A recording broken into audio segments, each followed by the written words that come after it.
Alright, so last but not least, we're going to get ourselves a finished product by completing the mobile development. And I hope I don't make this too confusing because that wouldn't be a good note to end on. You really can just do exactly what I do here to mobile develop the site, but I'm also going to explain how the mobile stuff works so that you have a larger understanding of it. Our goal now is just to make it so this comfort gear for man and beast text in the header and our subheader go away when someone's on mobile, because if we simulate mobile by pulling the screen in, this is what it would look like on an iPhone, for example, that your customer is checking out the site on, and the text overlaps. That's not good. So what we want to do is get rid of some text, and then we also want to push this button downwards. And I'm going to show you the basic process to do this in case you want to remove text on other pages, like on the About page.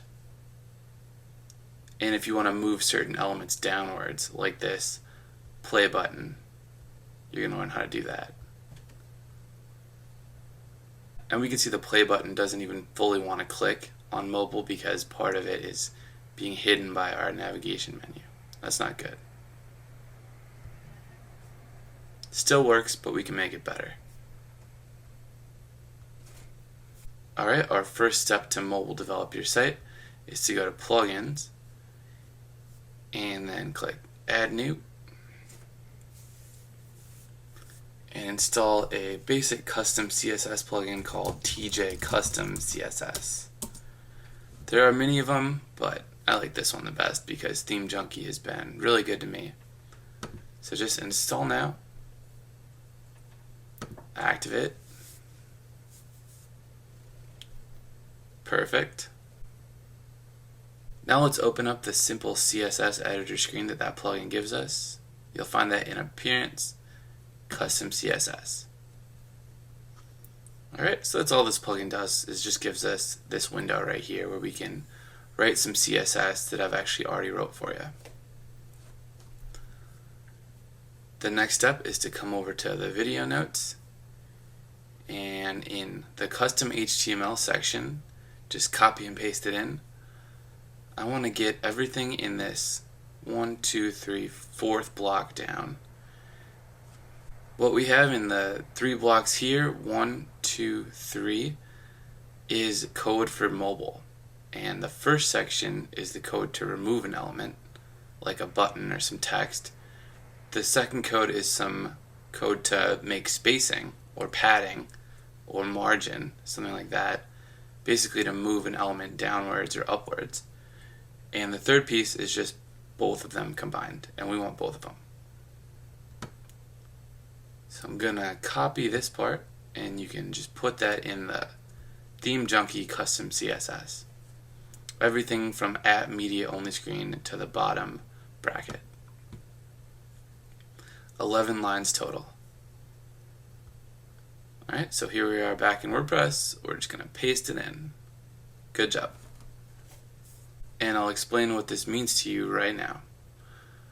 What I've written out here is the correct CSS code to target a media only screen, or just a media screen for short, but we need that word only in there. And a media screen is a device like your iPhone or your iPad. The way that we tell WordPress what sort of devices we're targeting are with the min width and the max width. So what I've told it is that we're going to target media only screens that meet a min width of 320 pixels, which is the smallest possible iPhone if you're holding it vertically. That's the length in pixels of your phone from left to right of the screen. I believe that's also called the portrait view of an iPhone. And we're going to target everything from that width to the max width of 736 pixels, which is the widest possible iPhone at the moment if you're holding it sideways. So we basically are making sure that the edits we're doing right now apply to every possible iPhone. And by doing that, we're also including devices that have a width in between 320 and 736. For example, if someone were viewing your phone on a BlackBerry Curve that was 400 pixels wide, those edits would still apply because that's inside this range. if you want to get really specific and target a new Samsung or an Android that has a width beyond 736, that's fine. You can actually just increase this number to something like 800 and then try out the website on that phone and see if it looks good. And you'll know if these edits are working or not because things will show up or they'll look different. But for now, we're going to stay with 736.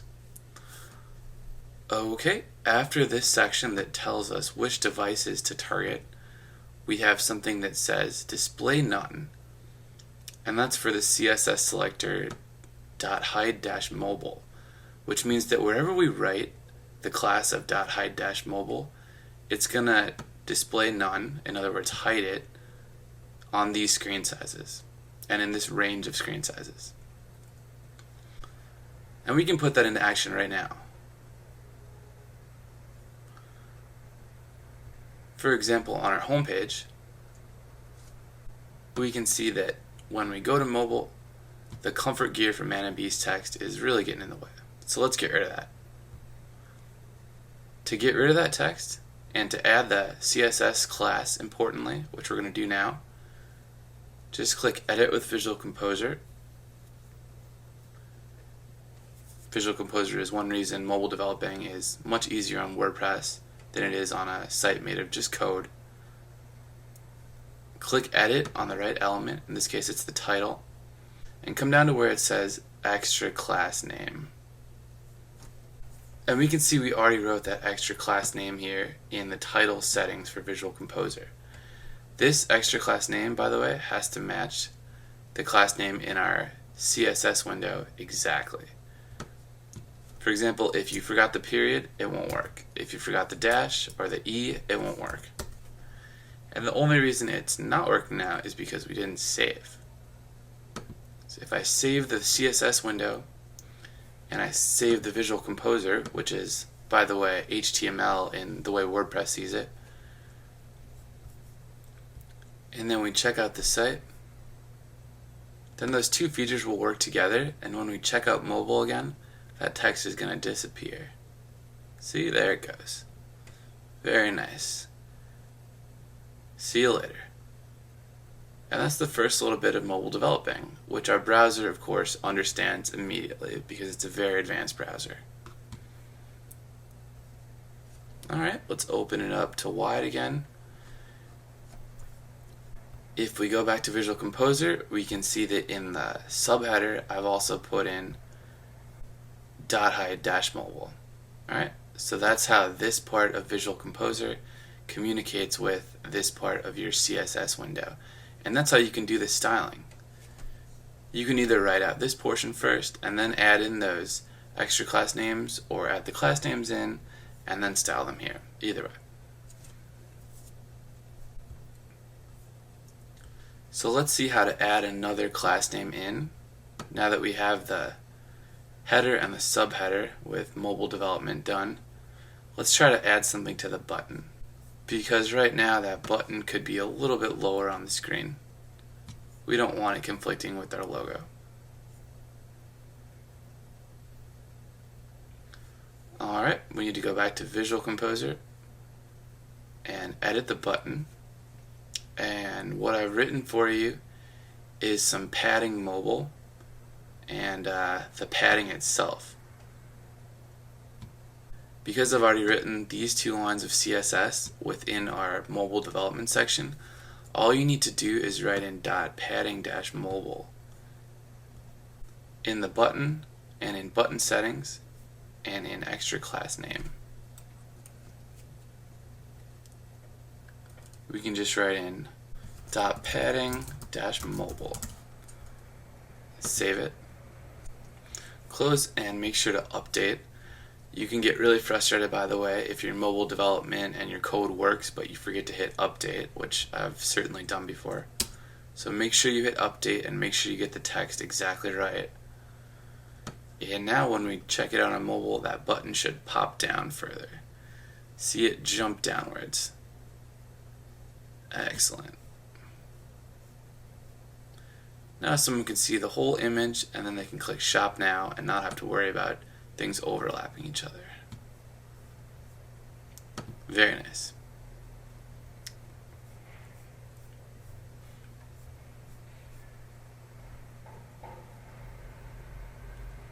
If you think that's too much padding or too much space for the button, you can change that in your custom CSS just by changing the numbers I've given you as defaults. You change 60 to maybe 40, save it. Always make sure to save to get the changes working. And now you can see that button will jump down a little bit more shallow. Pretty cool. Alright guys, so how would we apply this to the rest of the site? Well, that's all pretty easy. Let's just go to the page we want to edit, like the About page, because our About page has some text problems too on mobile.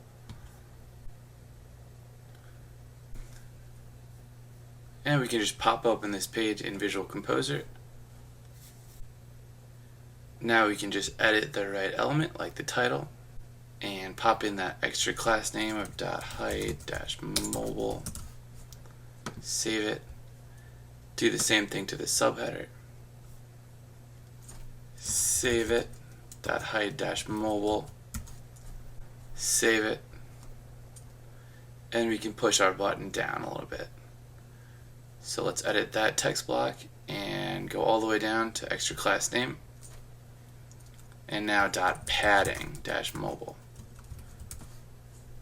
So we can use these CSS selectors that we wrote and the custom CSS from this window in multiple places on the website. And this one single window will send out all those commands to work on all the different CSS that you choose. Now let's update.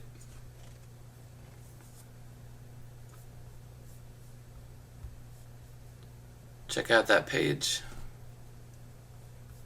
And when we do the mobile testing on it, you can see that text will disappear.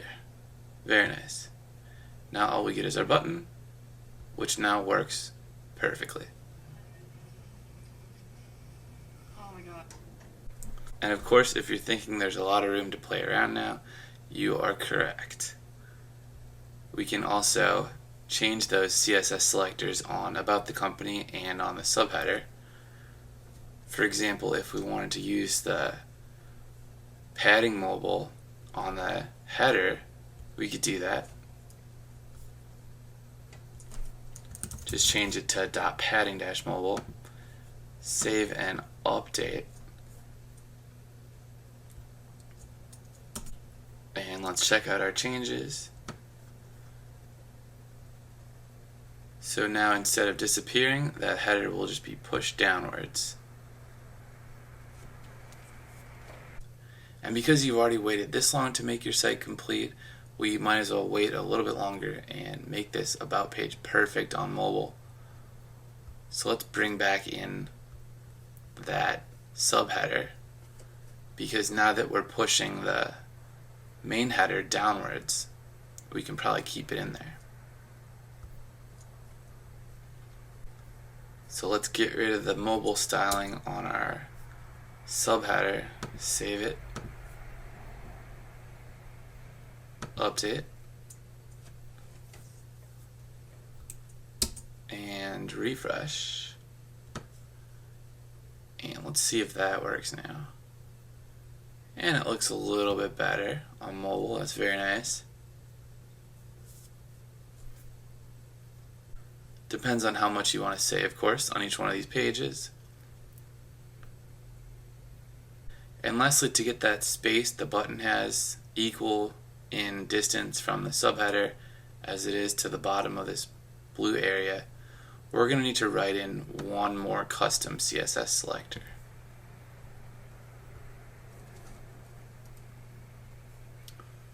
Back in our CSS window, if we change .padding-mobile, it's going to change anywhere where we put this on the site, and that includes the home page, which we have looking perfect now.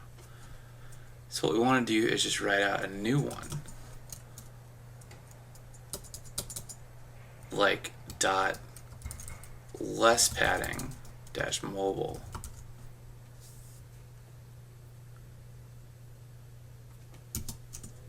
Bracket, and then let's use the proper CSS with padding something like 20% at the top, 0 on the right, 4% on the bottom, and 0 on the left. Could work, and just make sure to close off that bracket. The brackets here, by the way, are 2 brackets per CSS selector, and then 2 brackets for the whole selector. So this bracket at the top opens, and this bracket at the very bottom closes, and then you have individual brackets opening and closing, like these 2, and then these 2 within, and these 2. You need to make sure you have that bottom mobile bracket though. And save.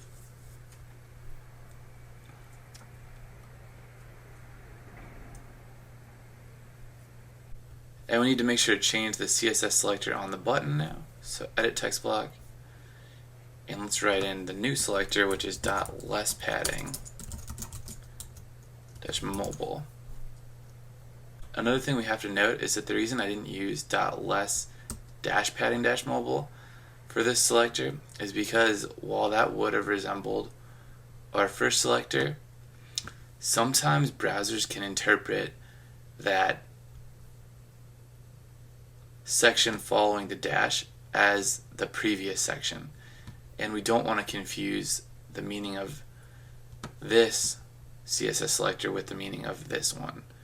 We don't want any of those characteristics to be inherited. We just want a new set of padding, which probably sounds really confusing, but just trust me there that you should create new CSS selectors unless you just want to add styling to something that you've already wrote.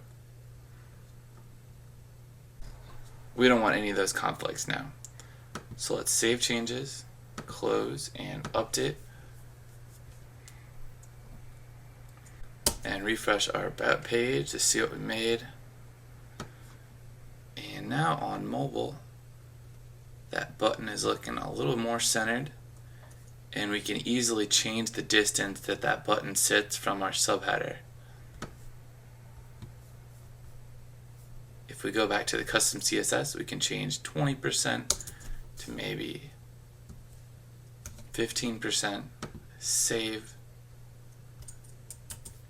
refresh the page in its smaller view, and then we can just go ahead and tweak like that. Maybe we actually want something like 12%. And I hope you're seeing how the CSS we write in this custom CSS window is communicating with what goes on the live site. It's pretty cool when you get the hang of it. And let me know, of course, if you have any questions. Perfect. Alright, let's make the site big, and I'm going to do that on our contact page and then call it quits for the day. So let's just edit the contact page with Visual Composer. And I'm going to attempt to successfully mobile develop this page with just one extra class name. And I'm going to put that on our title. Just going to go for .padding -mobile and save and close, which will add this padding to the title.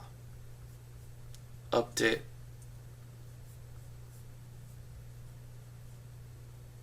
And now check out the page. And let's go to mobile.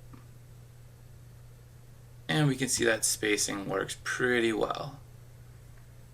If we wanted to get really picky, we could actually adjust the space above get in touch. But I actually like how this looks.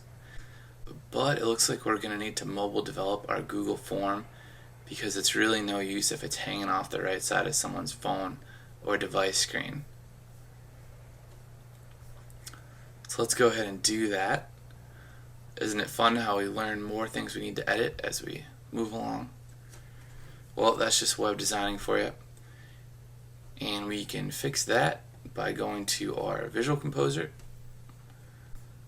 Let's edit the text block that contains the Google form, and then click the text tab, and then in width let's change it from 760 to 100%. And like I mentioned before, using a percentage will make the width and the element a little bit more intuitive because it will understand to use a percentage of the screen available to it. In this case, it's going to use 100% of the available screen. So when we update, now our Google contact form will just go to 100% of what's available,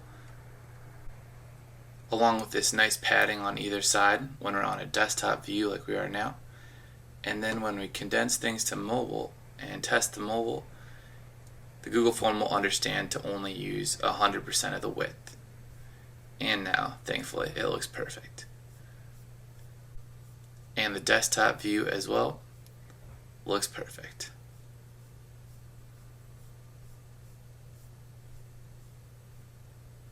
Again, if you want to get really picky and change individual widths on desktop or on tablet or phone or Android or anything, let me know and I'll try to assist you on the fly in the comments. But that right there, folks, is the basic nuts and bolts of mobile developing using your WordPress code.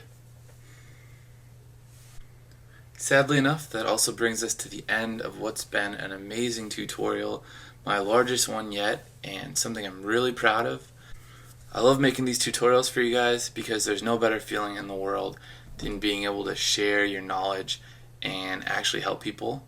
And when you help people in a way that lets them create a business and create something tangible and further their dreams using the internet, then it's a double whammy, and the result is something that I can't even put into words. So thank you so much for watching. I'm happy to help in the comments. I want you to please share this video with any of your friends that are trying to get involved in e-commerce and create an e-commerce website this year or next year or whenever they get started. I hope this video would help them. Or if you just want to keep this knowledge for yourself, that's fine too. And now I'm going to say goodbye, and I'm just going to roll a little conclusion I made for you guys. So thanks again, I'll see you next time, and I really appreciate you, just individually, you, wherever you are, for joining in with this WordPress demo. Alright, see you later.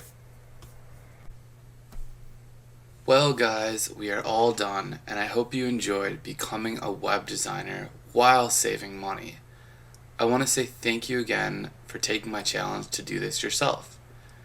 The hardest part is getting your website live, and now you've done that. If I can give you one last piece of advice, it's to believe.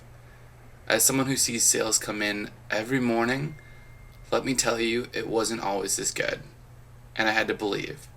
Trust me, if you can make a website and have a good, decent product, whatever it is, you can earn sales online for one simple reason, and that's that other people are doing it too right now, and they are no better than you. Use all your resources, start now, and I can't wait to see what you create. Please check the video notes often for more features on this website and more advice, and I'll talk to you soon.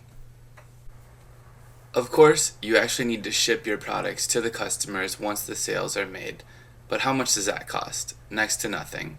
And if you need advice on where to find shipping tools or help and resources like that, there's plenty on the web for free. I hope you enjoy the good feeling of making a sale. It's really the best thing ever. And continue building good things for the web. It's an honor and a privilege, and now you're part of it too. I'll see you soon.